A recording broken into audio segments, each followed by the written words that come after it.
All right, everyone, we are going to get started here. So today's session is on VoteBuilder Targeting.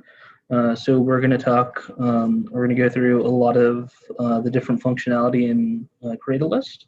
So if you're in the VoteBuilder 101 section, really what it was good for was explaining through the quick lookup profile and all the different fields that are within that.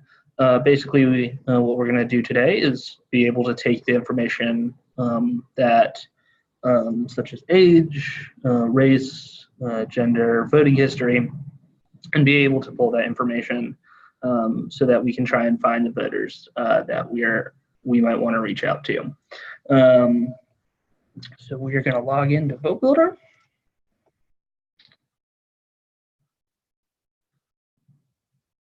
And yet again, we are going to use the chat feature. So if you have any questions, feel free to type in there. If the question is about something I'm talking about, I'll try my best to make sure that I work it in.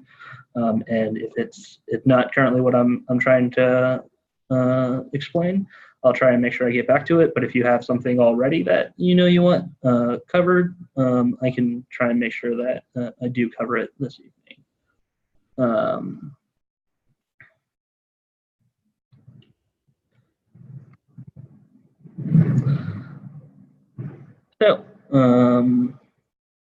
With VoteBuilder, while it's great to look up, obviously, individual voters and be able to see how they might work, we also want to be able to figure out who the voters are that we might want to volunteer with our campaign, who we might want to actually reach out to for get out the vote purposes, or maybe for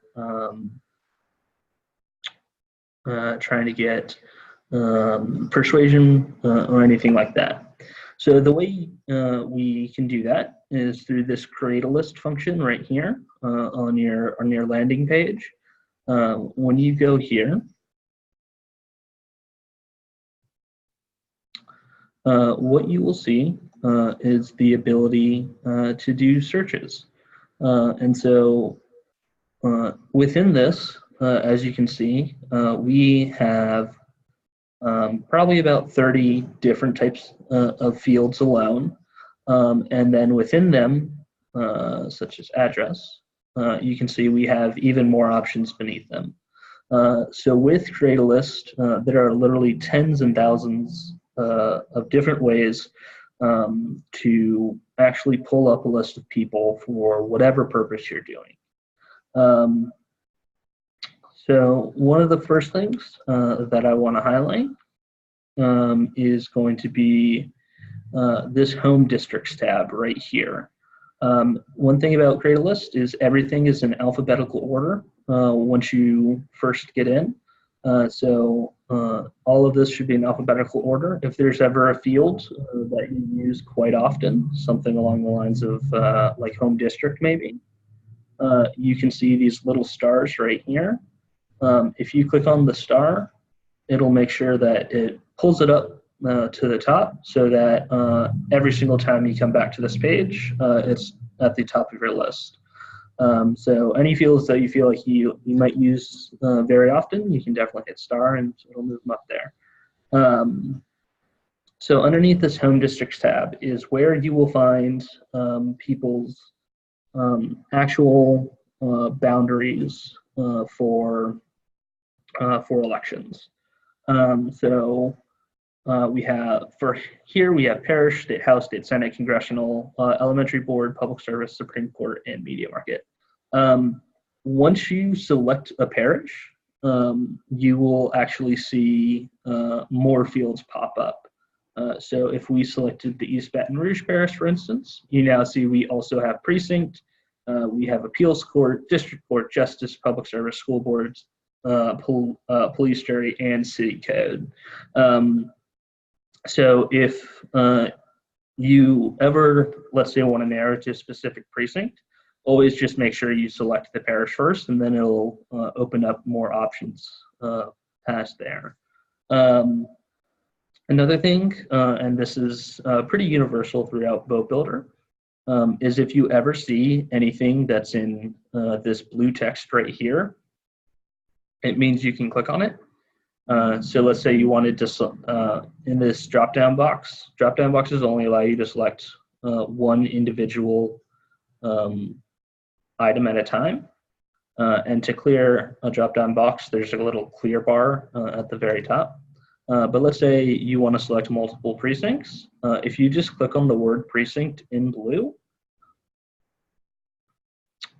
you will now have this multi-select option where you can select as many precincts that you want.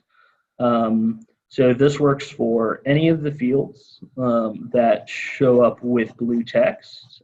You will be able to make multiple selections there.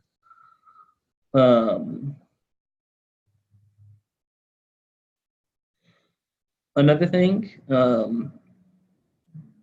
in here, so we have city code. These city codes come out as abbreviations for the different municipal boundaries and for the different municipal districts, because that's actually how they come across in our voter file. So if you are ever having any problems trying to figure out what is the city code you should be using for certain municipal boundaries, just reach out to me at the support@lademo.org email, and I'll put that in the chat so everyone has it. If you ever have any questions about what any of these are, feel free to reach out to me and I will help make sure that you get those answered. So this home districts is definitely going to be something that if you, especially with precincts, when you start knocking doors and cutting turf, you will want to narrow to specific precincts, specifically because when you cut turf, especially around GOTV time, it's much more effective to have your volunteers and any campaign staff, when they're telling people what polling place to be going to, it's a lot easier for them to be continuously saying exactly what polling location that they should go to. So when you cut turf, make sure that you cut turf on a precinct level. We'll be going over exactly how to cut turf later down the line, but just to put it in this video, I guess. So Robin asked a question, I don't understand. What about city council, e.g. Covington, or parish council elections, which have their own districts? That might be, I guess, a specific instance that I'll have to try. Can you maybe expand on that question a little bit more, Robin? I guess I'm just not sure exactly what you are asking.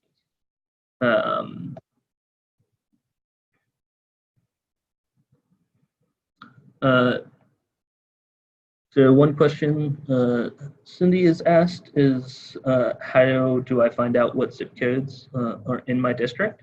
So it's not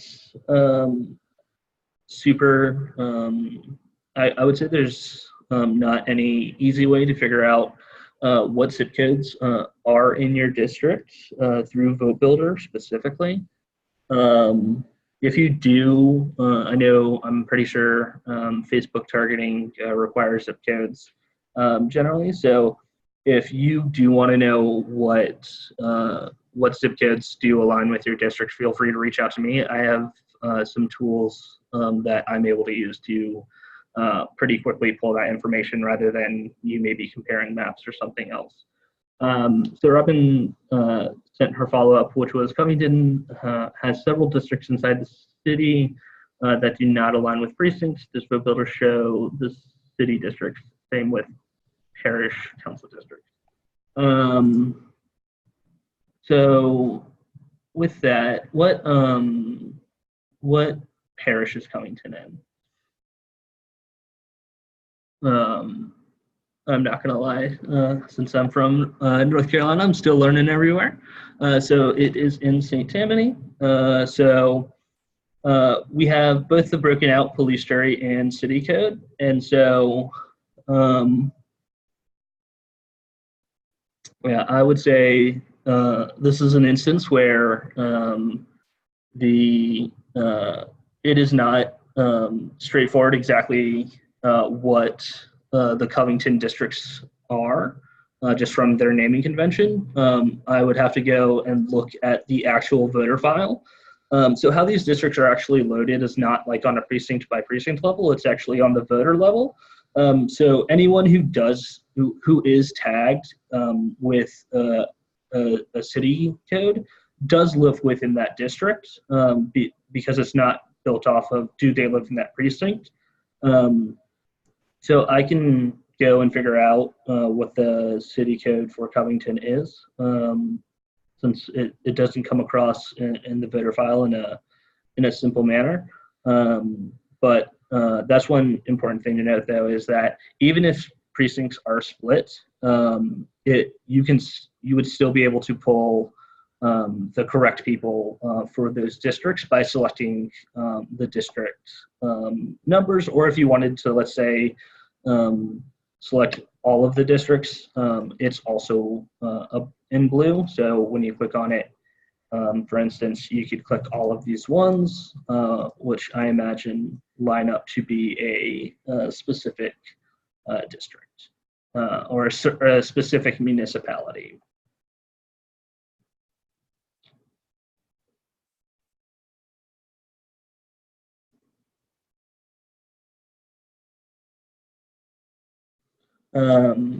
So going past home districts, let me just clear out the selection. A couple of things I would like to flag in here as well is in the state of Louisiana, we get race on file. So when somebody registers to vote in Louisiana, they put down what race they are, and it comes through on the file. That lives in this area right here called race. This is the official registration race that somebody has put down. The reason I wanted to highlight this is that we also have an ethnicity tab right here, which does have some information, and it looks like it has some bad coding, but we might actually not have it in the state. In North Carolina, we also had a likely race section. But yeah, so race will live underneath this race tab right here.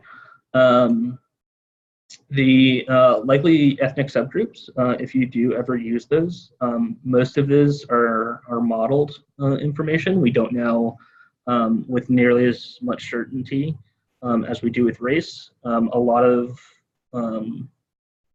that is mostly built off of modeling and us trying to predict what somebody's ethnic subgroup might be. So another thing that I wanted to highlight in here is going to be definitely here with age. One thing about whenever you put any ranges into VoteBuilder is that they're going to be inclusive of including the number you put. So if you put 18 to 35, it actually means someone who is 18 all the way up to somebody who is 35. It does not mean somebody who is from 19 to 34. This is essentially the Excel equivalent of equal, greater than or equal to, and then less than or equal to. So all of those numbers are inclusive, so you do not have to worry about that.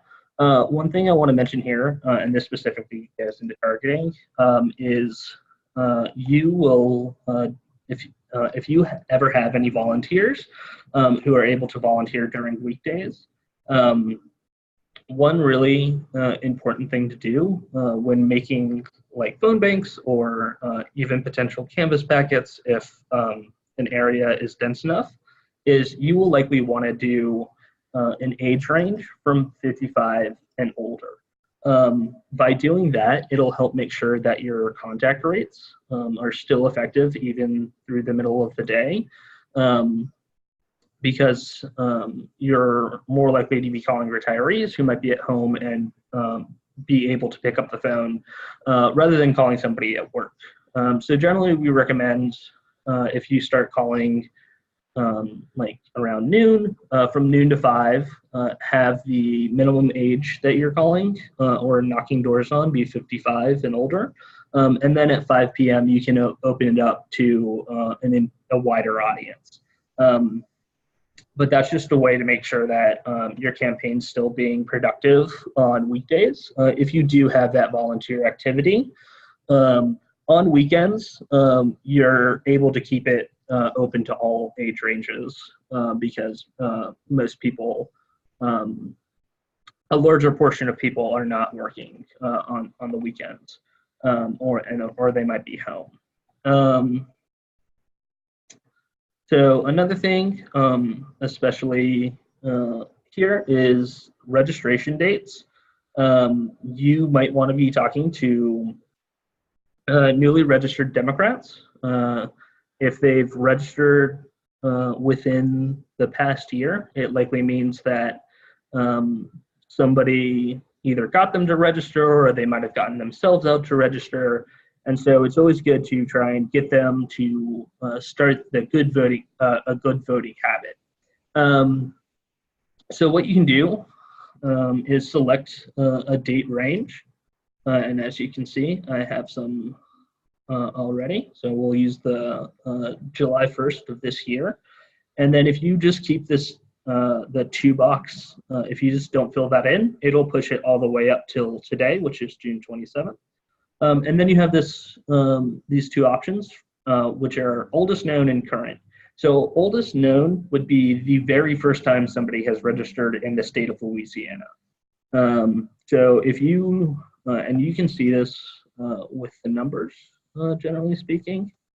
So if it's for oldest known, July 1st, 2019, we look at how many people that is. So it looks like about 18,701 people have registered for the very first time in Louisiana this year. And then when you go to current, this will be updated registration. So whether they moved within the parish or they moved to another parish, that information should just be updated. And then it also includes oldest known as well on top of that. So if we look at this number with the same date range, we see that there's 25,703. So as you can see, there were about 7,000 people who have moved within the state of Louisiana, some form or fashion, and have updated their registration this year. While there are about 18,000 brand new registrants who have just moved to Louisiana, who just moved into Louisiana or just got registered in Louisiana for the first time this year. So that's definitely something you'll also want to consider doing when reaching out to voters, is potentially reaching out to those brand new voters and bringing them into the fold. One thing you can definitely do with that, especially with oldest known, is you might want to also, we collect party in Louisiana as well. And so these are currently all the different parties that people can register as here in the state of Louisiana. So maybe you just want to talk to Democrats and no party. And interestingly enough, there's also an independent party, which is actually an official party in Louisiana. So it looks about, of the people who have registered this year for the very first time, about 12,500 of them are a Democrat, no party, or independent. And so those might be good prospective people to begin reaching out to and seeing how they might feel, since it's the first time that potentially any campaign has reached out to them in Louisiana.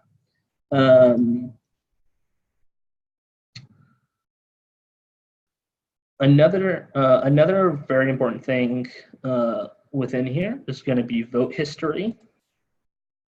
As you can see, and we talked about a little bit yesterday, we have a ton of different options for vote history here in Louisiana. So let me just select an option so I can. So as you can see, here are all of our general elections. Here are some primary dates, general runoffs, municipal elections, municipal primaries, October elections, presidential primaries, proposition elections. They've changed the name on the file of how a lot of these elections are classified. So if you ever have questions specifically about what one of these elections dates actually are, feel free to reach out to me yet again, and I can help make sure that I get you the correct date so that you know which one you are using. This is also a good time to say that VoteBuilder is a living database. And what I mean by that is the current voter registration records and file.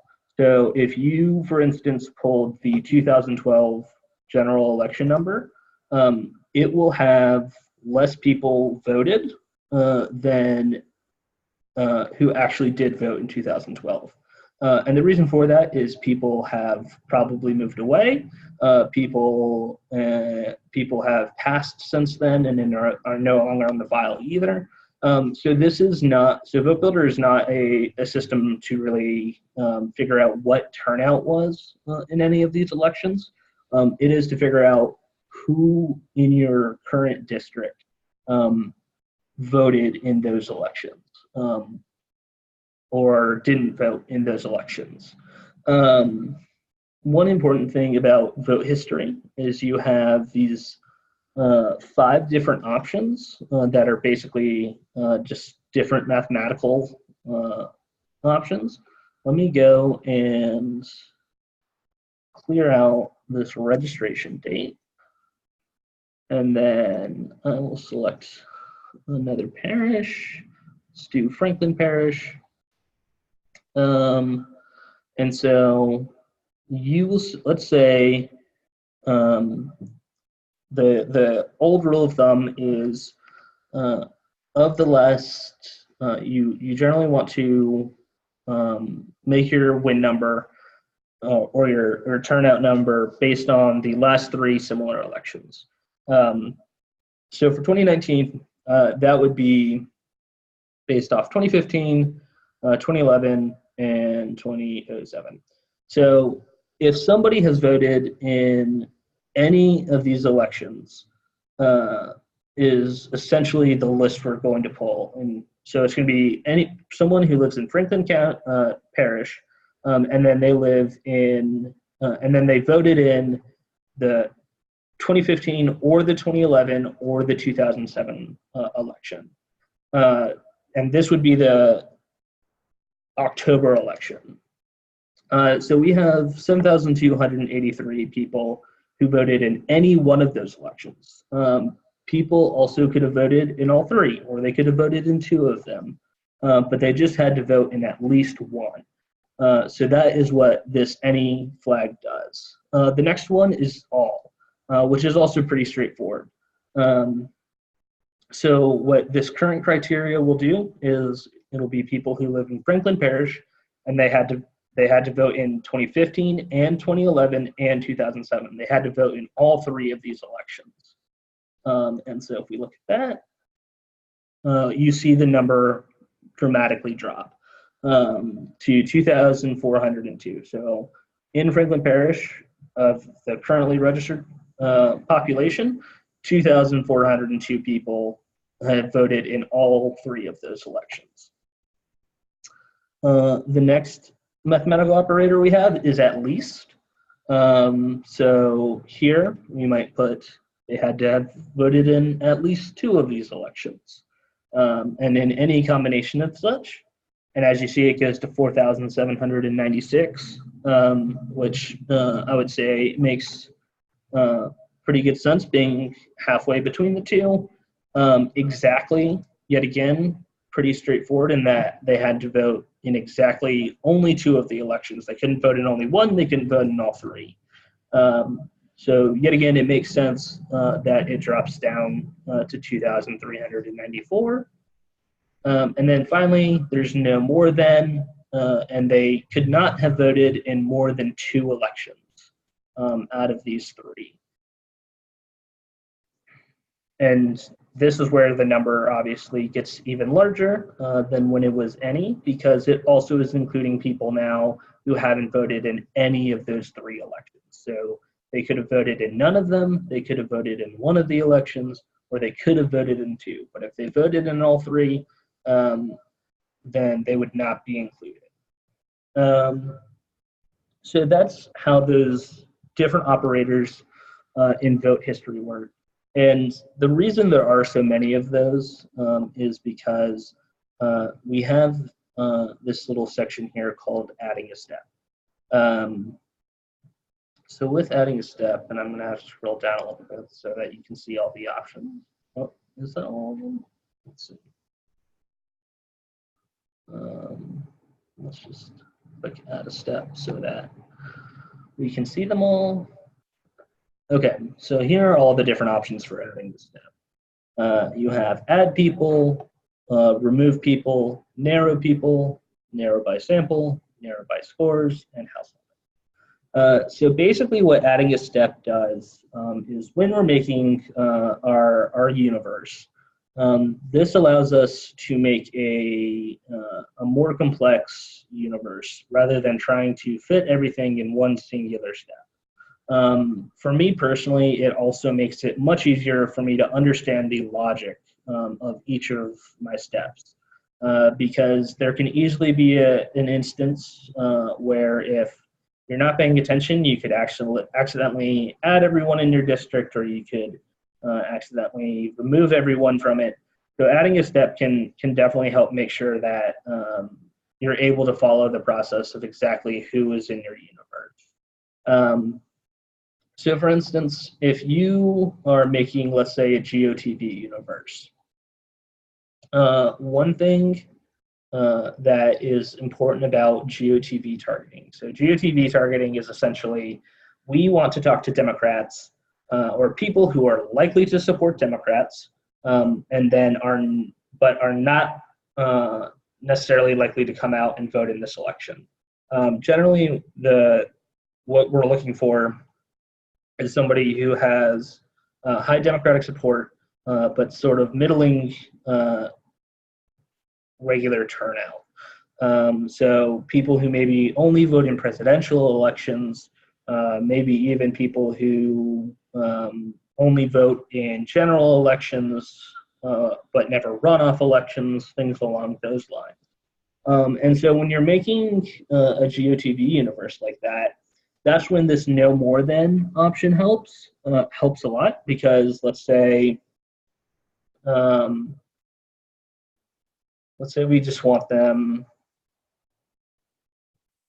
to do all the midterm years, and we didn't want them to vote in any more than 2 of those elections.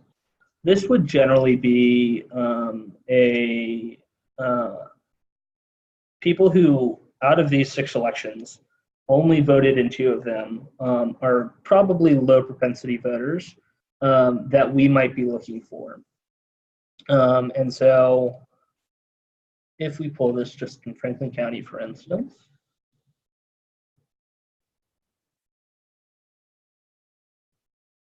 or Franklin Parish. Oh no, I have this add people step. See, this is where I was actually just talking about where I accidentally added this step when I didn't need to. So that's about 5,608 people who have voted in 2 or less of all of these elections. So this is basically our screen to try and figure out who low propensity voters are. The next thing that we're going to want to do is make it so that we are looking at people who who are likely to support Democrats. And the way we do that might be adding a step and doing this narrow people. What narrow people does is it basically takes our larger universe and then we define even more criteria on top of that, and it just shaves off the people who don't meet that criteria. So with this narrow people, what we will now get into are scores. And so essentially what scores are they are ways that we try and predict how likely someone is to do something. The reason that we make scores and we build scores is because unfortunately it is impossible for us to talk to every single voter within an election year. Obviously, in the most ideal world, we would find out everybody's exact intentions and we would be able to operate off of that. But since people move into districts and out of districts, and also we just don't even have the capabilities to talk to every single person, what we try to do is say, based on voters who are similar to this person, what is their ability to do a certain thing? So a couple different scores we have is this one here, democratic support. It measures the likelihood that somebody will support a generic Democrat. Let me double check. Yep, all of these scores are on a 0 to 100 scale, with 0 being they are very unlikely to do this thing, and 100 to be they are very likely to do this thing. And when I say very likely to do, that does not mean intensity. It just means it means the propensity to do it. So one thing that we sometimes hear is you look up a friend in the voter file and their DNC support score is a 5. And they are the strongest Democrat you've ever met, and they're very active and everything like that. The reason that we might have modeled them at a 5 is because we don't have enough data to push them closer to where they are. So either we don't have any IDs on file for them, we don't have any alternate information, such as maybe they haven't voted in a Democratic presidential primary yet. And what has happened is people who are similar to that person are generally also people who get scored 5. So that's why they might be there. But what it means is if you have 100 people at a score of 5, 5 of them are likely to support Democrats, while 95 of them are unlikely to support Republicans. So there's still the possibility that people with low scores might be the strongest Democrats in the world. It's just we don't, based on all the information that we have, which is we're not able to push them closer to being a Democrat, and it's likely just that we have maybe no information on this voter. So that's one thing I just wanted to highlight, was just that there can be people with low scores who are very strong Democrats, it's just we don't have enough information to put them at the higher ends. And that's actually where a lot of you come in, is that we need to be able to try and collect as many support IDs, have volunteer information, so that we can keep building a better database for you all, so that we're able to push people closer to whatever end of the spectrum they are, so that you all are not having to spend as much time trying to figure out what voters are likely to support you versus or volunteer for you or turn out.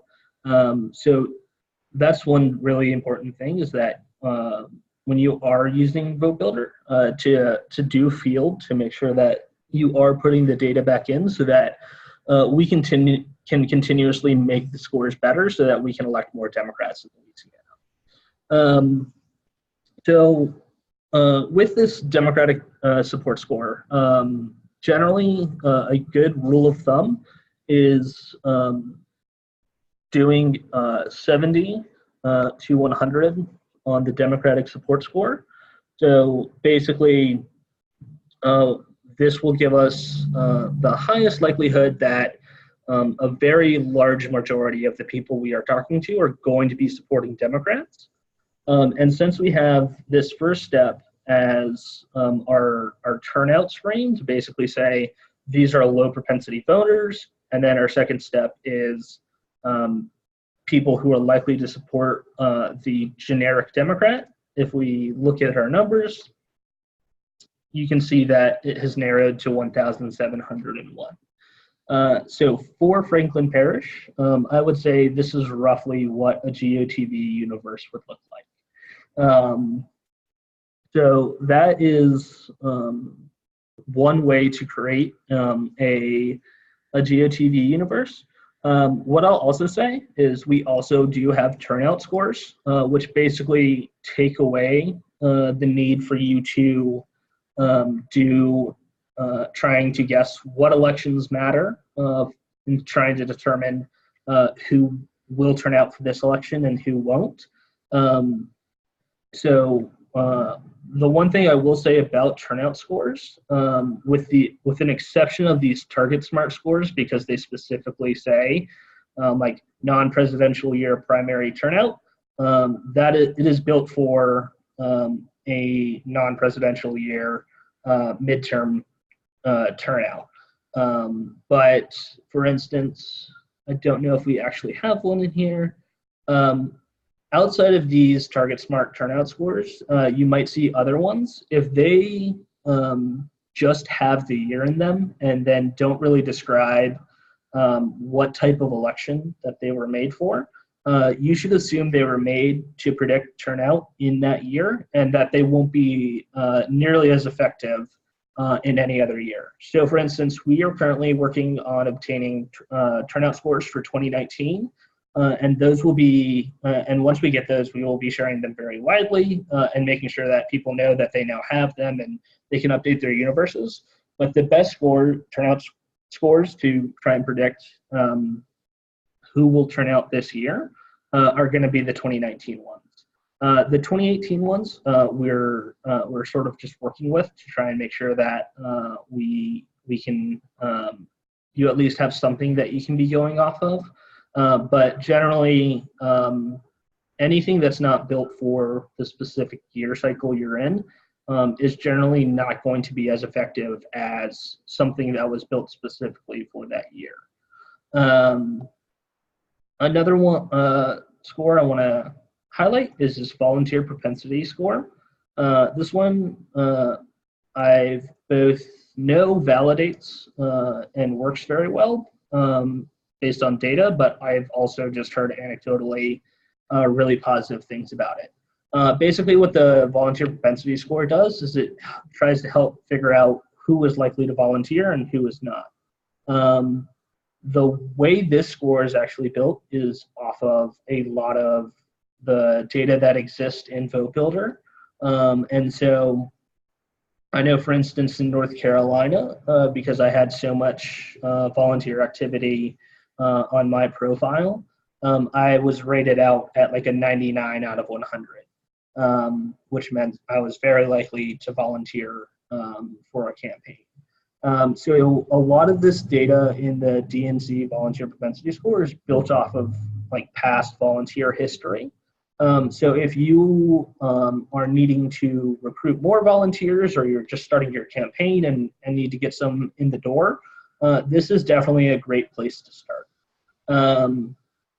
One thing I will say about a lot of these scores is that you will just want to look at maybe a couple of the different breaks in them in terms of like how many people are between a 90 and 100 versus an 80 and 100.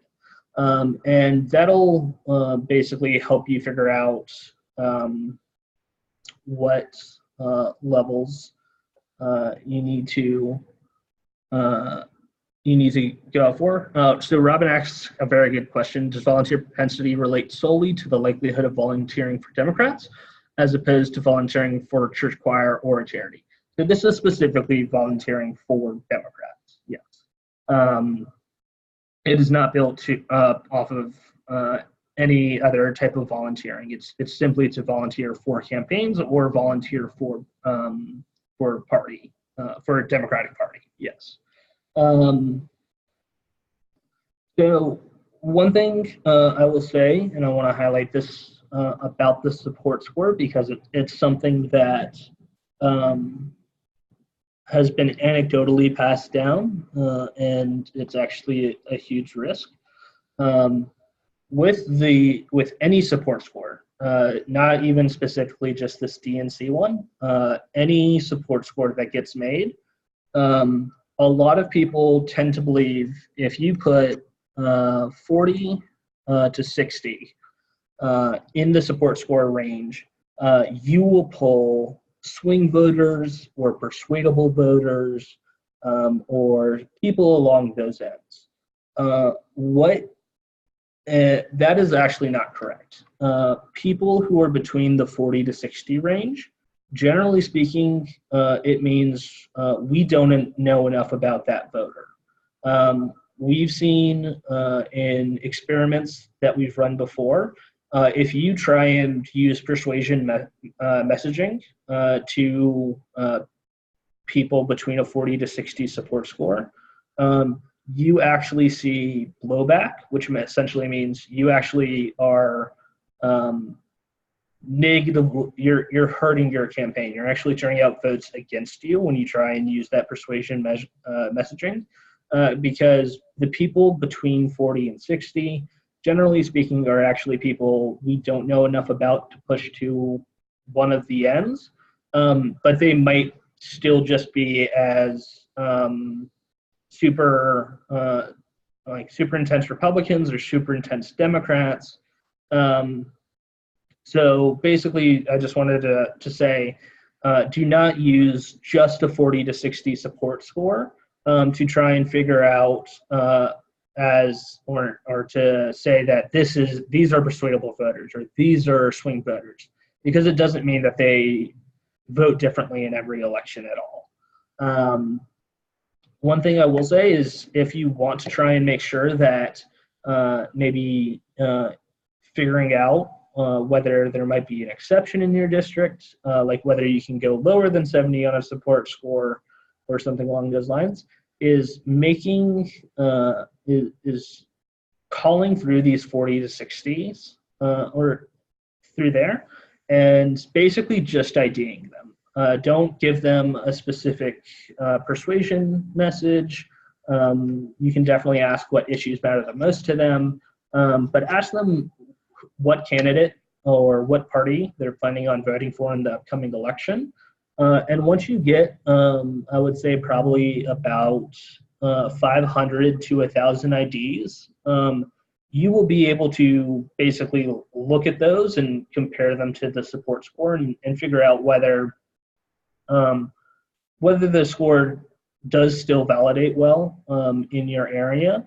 One thing I'll definitely say about a couple support scores, especially this DNC Democratic support one, is a lot of these support scores are built on the national level. And that's not to say that the scores still have a lot more effectiveness than anything else that we would have in the file, but they're not going to necessarily they're not going to work exactly the same in every district. So they might not, a 70 to 100 might not necessarily be the exact same in, like, let's say, East Baton Rouge Parish versus maybe like a Bosser parish. What a lot of these scores are built off of is support IDs. And because we don't have a ton of them historically on file, basically the state of Louisiana has to rely more heavily on other states to try and model our voters. So I just wanted to put out there that you want to be checking in and seeing like how are these score ranges working in your area. And if you have no idea how to check how they are working, but you have, like, let's say 500 IDs, reach out to me. I will be more than happy to talk to you about whether I think the score ranges you're using are effective based on the results you're getting, and whether I would recommend any changes as well.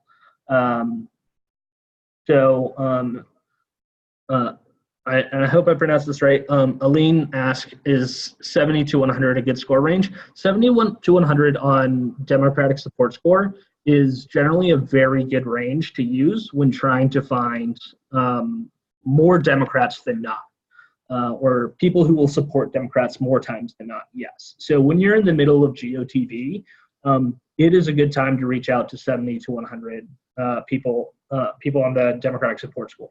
When we do get this 2019 turnout score, making a GOTV universe that way, you will want to look and basically do like maybe 35 to 75 on the turnout score. And basically what we're saying is, with this middling turnout score, these will be people who are likely, if we contact them, they might just need a reminder to go vote, or maybe they just need to hear from a candidate about why they're going to be better than their opponent. And based on that contact, they're now more likely to go vote because of that contact. So that's just one thing you'll want to do generally when making a GOTV universe, is using probably like the 35 to 75 turnout ranges. And if you're not able to reach every single person, you can definitely tailor them to make sure that your universes are effective. So if you want to try and make sure that you get more people out, it might be 40 to 75, because you just don't have enough capacity to try and talk to everybody at the 35 to 75 range. Does anybody have any questions so far about anything? I know there was a question that I saw came across earlier, and one of them was about voter status here in Louisiana, and it was about what registered inactive means here. So registered inactive here in Louisiana means that if somebody goes to the polls on election day or during early voting, and they try to vote, they can still vote. They just have to show proof of address. The reason they become inactive is they have not voted in either of the two last federal elections in the last 4 years. And a mailer got sent to their house and then was not returned, or was returned undeliverable, so they got moved to inactive. They then have 4 more years after that, or 2 more federal election cycles, to vote again before they're completely moved from the voter rolls here in Louisiana. So if somebody registered today, it would take through 2028 for somebody to be removed from the rolls and to have never voted. But they would be moved to inactive in 2025, or actually no, 2023, my bad, because they wouldn't have voted in the 2020 election or the 2022 election. So you're going to want to make sure, so you can definitely still talk to people who are inactive, and they can still go out and vote for you. One thing you might want to do, and I believe this is an option in the report format and on Minivan, is you can put their registration status into it and train your volunteers, train your campaign, that if it says somebody is inactive, just to mention that, just make sure that you have your ID with you, or a utility bill so that you can show proof of address so that you can make sure that you vote and get moved back to the active category. But you can still definitely talk to those voters, and those voters can still definitely go vote. It's just they'll need that just extra piece of information to make sure that they get moved back into that active status. Any other questions so far?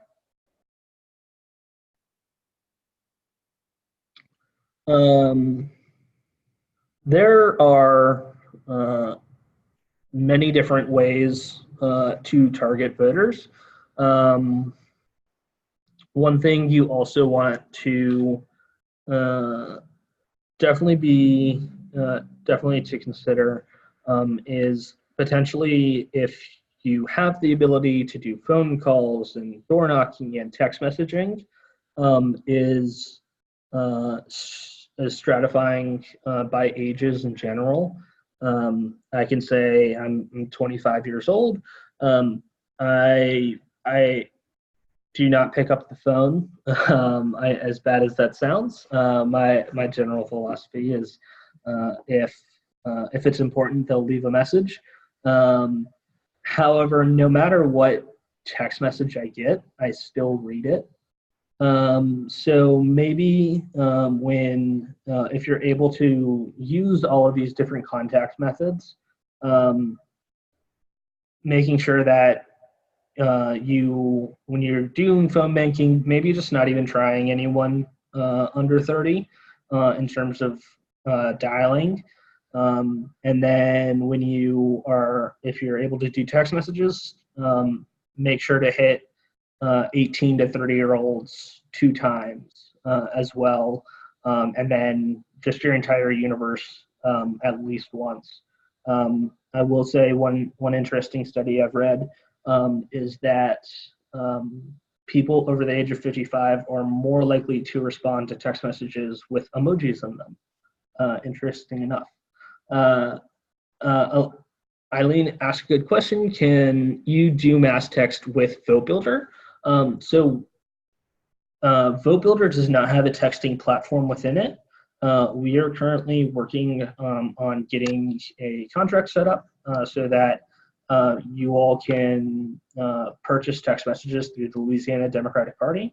There are a couple texting platforms out there, and if you reach out to me, I'll give you a couple that, and I can tell you sort of like the pros and cons of each of them.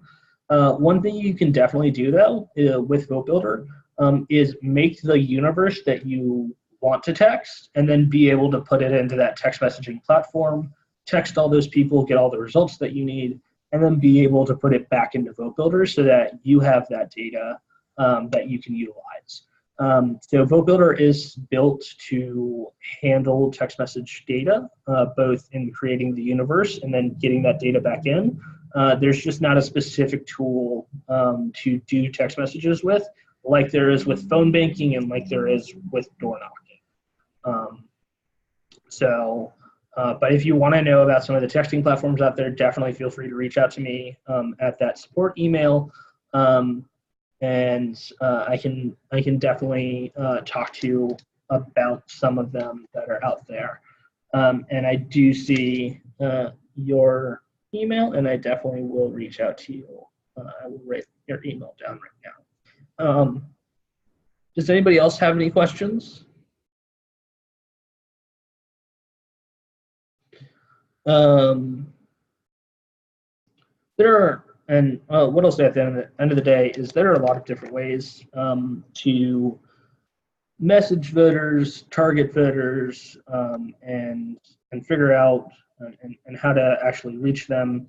And if you have the thing that I am able to do is if you have a specific type of voter you're looking to reach out to, or you have a certain issue that you also want to send those voters, I'm more than happy to help you figure out how to actually pull those types of voters in VoteBuilder so that you can reach out to them.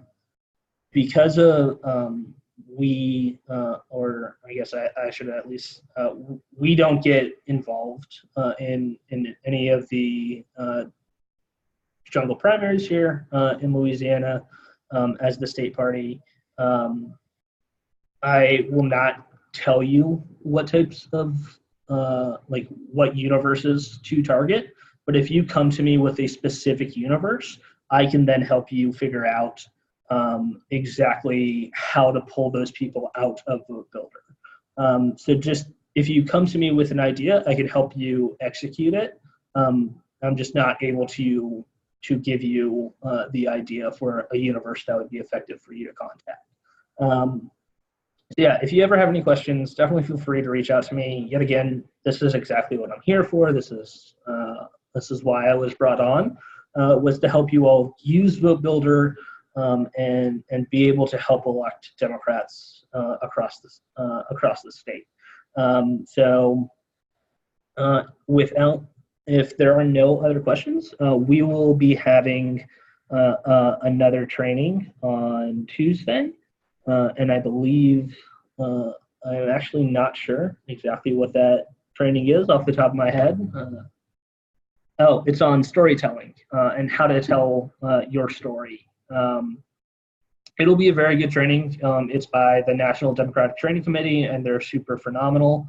So if you have any questions between now and then, definitely feel free to reach out to Dion or reach out to that support email. That is the one we will be transitioning to. Otherwise, if you all don't have any questions, I hope you all enjoy your weekend, and thank you for coming out tonight.